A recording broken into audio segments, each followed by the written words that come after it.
99% of the people watching this video cannot handle this. No joke.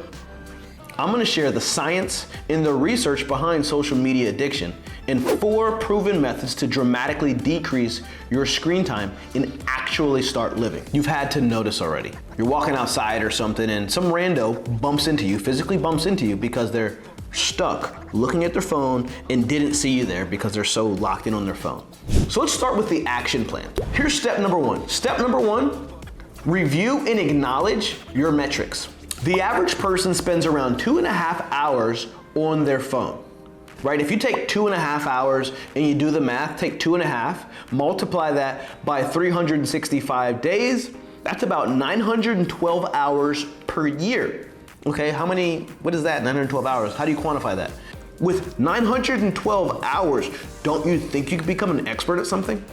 Don't you think you could get that next certification to get you that job that you've always wanted? That's the exciting part is 1, review and acknowledge where you are. Look at your social media time, see how much time you're spending on there, and just acknowledge it, right? No reason to beat yourself up or feel bad about it. It just is what it is, quite frankly. But let me talk about some statistics, right?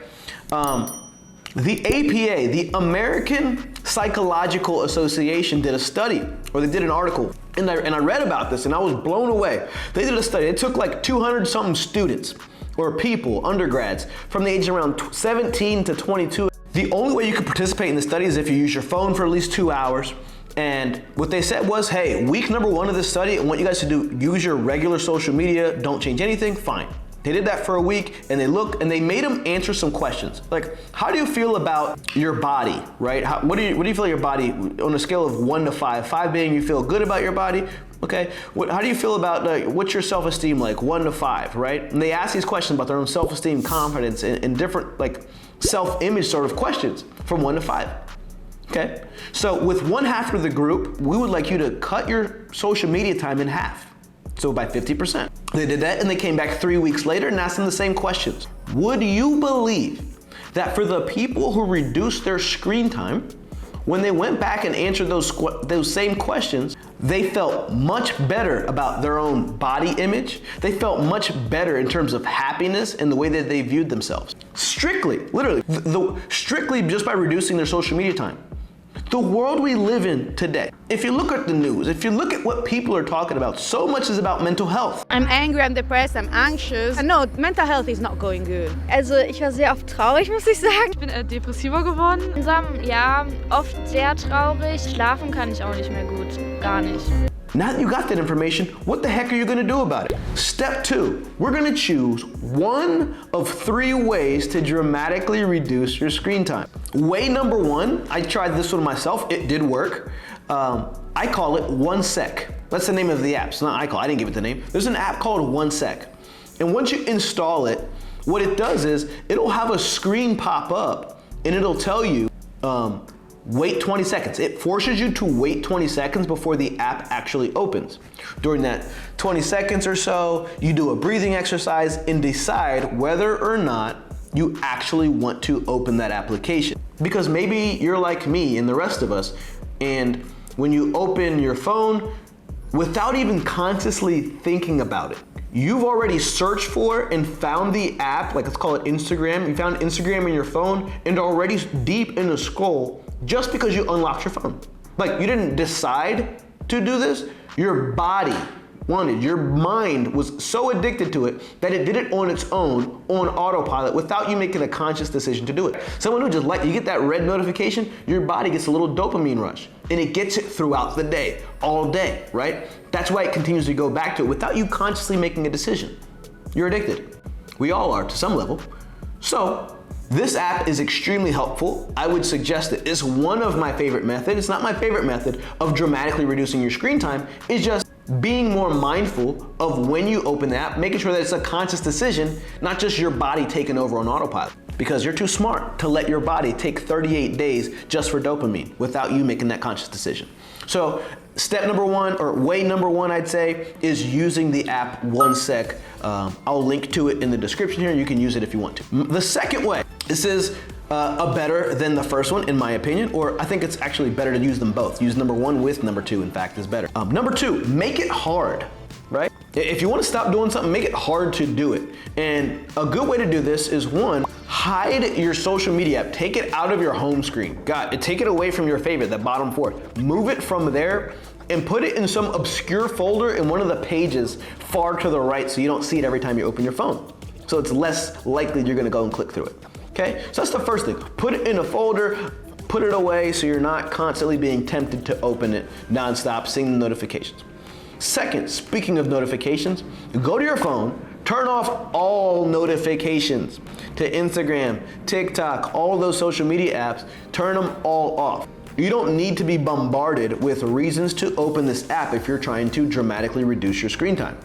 And the last step in the second way that I think is important to you, not only do you hide the folder, not only do you turn off your notifications, make your app not suggested in the search portion of your phone. So when you go to search something in your phone, iPhone, because it wants you to spend Apple wants you to spend as much time on their phone as possible, right? It's designed to make you want to open it. So make sure those apps are not suggested in your search results. Now, the third and final method, this is for the psychos like me who are willing to do stuff that are a little bit more crazy. 99% of people can't handle this, but whatever. This is what I do. I just delete the app. I didn't say delete the account, so hold your stones. Don't throw any rocks at me just yet. The best way to do this, in my humble opinion, just remove it from your phone. You don't gotta worry about it. Think about it. What are you gonna miss? Oh, so-and-so might message me. Who cares? Tell them to text you. If you guys are that close, they have a way to get in touch with you that's not on social media. If you want to make a dramatic change in your life, you're gonna have to make some dramatic changes. So today, I wanna make it easy. What you do, delete the app. Does it mean delete it forever? Maybe. Some of you guys, that might mean starting it off a little easy. Delete it between the hours of 9 to 5. And then when you get home from work, if you wanna open it up again, go for it. My suggestion though, would be delete it Monday through Friday, only during the weekend. And what you'll find is, man, once you're back on social media, like, man, I don't really miss anything, this thing sucks anyway. Now, what I will do, like if somebody wants to add me on Instagram or something, or if I meet someone, I'm like, yeah, add me your Instagram, I'll search in the Chrome browser, log in on Chrome, and the user experience on Instagram or any of these social media apps on web is so bad that you're not gonna just mindlessly scroll through the web app because it breaks and it just doesn't work very good. So that's the good news. You're not gonna waste time on the Chrome browser. So those are the three methods. Use one, pick one, stick to it. Step number 4, this is the bonus. 0 dark 30. This isn't for everybody. This is for the 1%ers. 99% of the people watching this video cannot handle this. No joke. This is something that I've done, and I've done it at different periods of my life when I needed some sort of breakthrough. Some of you guys watching this video today need or are wanting to get a promotion. Some of you guys watching this video today need or are wanting to make more money. Some of you guys are thinking about starting your own business. Some of you guys want to travel. You gotta be willing to go dark. I call this 0 dark 30. In fact, this is a concept LeBron James does every time that he's going into playoff mode. He disconnects completely from social media. And in this context, this is what 0 dark 30 challenge really is. So 0 dark 30 means for 30 days, you do the following. Like I said, don't criticize me. If you can't handle it, just don't do it. 0 dark 30 is the following. No social media for 30 days. None, 0, done. No TV, 30 days. Also, so that means instead of getting that entertainment and watching someone live out their dreams on a screen while you sit at home living out a nightmare, you instead turn off and stop living vicariously through these people on the screen and start living yourself. This next one hurts people. For 30 days, no music. We go straight self-development. For 30 days, you're not gonna take in any music unless it's like worship music and focusing on God and the higher power that exists, right? Praising Him, reminding yourself how big God is versus how big you think you are. That's the only kind of music we do in the 30-day, the 0 dark 30 challenge is worship music. So no music unless it's that. It ain't for everybody, like I said, so if you're not into that kind of thing, just don't do any music. Fourth, right? No music, no TV, no social media. The fourth thing is you take those things and instead you replace those habits with something else.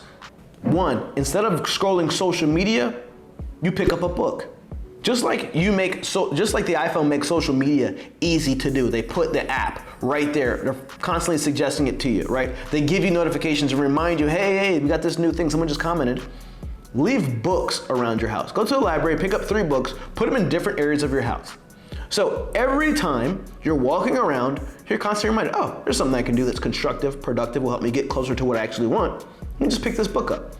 1, replace Spotify with audible.com. Download 3 books to listen to on your car. So if you're commuting to work, if you drive Uber, if you do Uber Eats, whatever else, instead of music, do Audible. And instead of Netflix, buy a course on whatever it is that you want to accomplish. If you want to learn a language, buy a language course, right? Or download a free one. Go on YouTube strictly for education, not for entertainment. There's no YouTube entertainment in Zero Dark 30. But Zero Dark 30, what you'll see, if you do this for 30 days, the urge to go back to social media will disappear after day 21. I'm confident that you can break free from a social media addiction and actually start living out the life that you always want to be and become the person that you really want to be rather than the person that you've just ended up being. Anyways, my name is Dwayne Golden. Thank you for watching. Check out this next playlist where we talk more about self-development. Thanks for watching. See ya.